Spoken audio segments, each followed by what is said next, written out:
Ang aking panpano fish ay kumpleto na ang sangkap.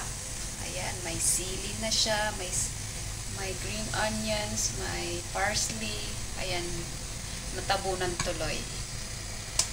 Ayan, tapos meron na ako yung fish soy sauce. Ayan, kumpleto na.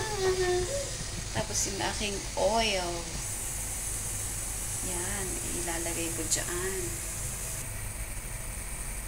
Yan na ang ating steam pampano for lunch. At ako'y gutom na.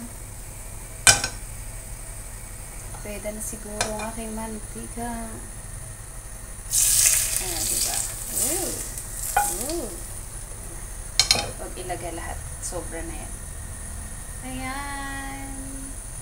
Kain na na!